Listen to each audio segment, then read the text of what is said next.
భటులారా,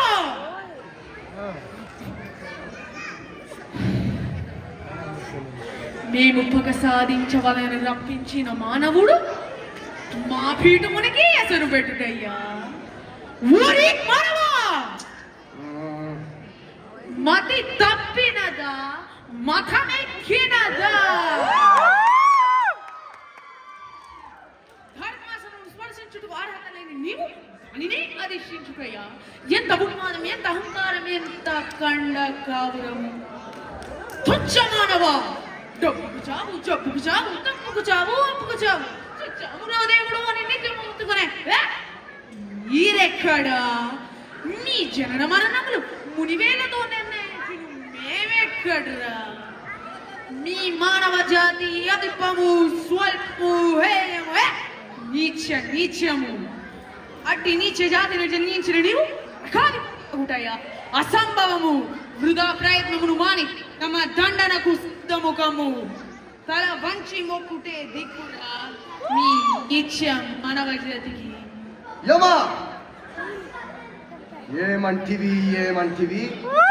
మానవ జాతి నీచమా? ఎంత మాట! వాయుతనని వరకు వెంటాడి వేధించి ముప్పు తిప్పులు పెట్టి మీ ధర్మ సూత్రములను మంట కలిపి పతి ప్రాణముల దక్కించుకున్న నారీమణి సావిత్రిదే జాతి, మానవ జాతి. తన భక్తితో సాక్షాత్ పరమశివుడినే ప్రత్యక్షము గావించి మీ భాషముని సైతం గడ్డిపోచగనించి ప్రాణహరులైన మిమ్మున్నే ప్రాణవయంతో పరుగెట్టించిన పసివాడు మార్కండేయుడే జాతి,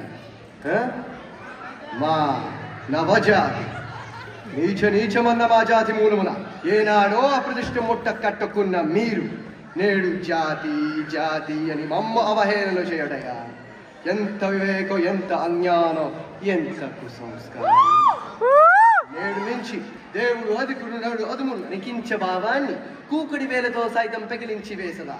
మొక్కుల పొందే ముక్కోటి దేవతలు, దిక్కుల నేలే అష్టదిక్పాలకులు, మరుగుల నుంచి పంచభూతులు సైతం జెహోనరుడా అని హర్షించే విధంగా ఈ సింహాసనం అధిష్ఠించిన స్వర్ణ మనమయ రక్త ఖచ్చితాలంకృతమైన ఈ సభా మందిరమున అకుంఠిత సేవా దక్ష పరివార సమూహ మధ్యమున భూతల పరిరక్షణ ధర్మ నిలయమైన ఈ గౌరవమున సర్వదా సతదా సహస్రదా పాప పంకినమైన కుల మత జాతి కూపమును సమూలంగా శాశ్వతంగా ప్రక్షాళన కావించదా.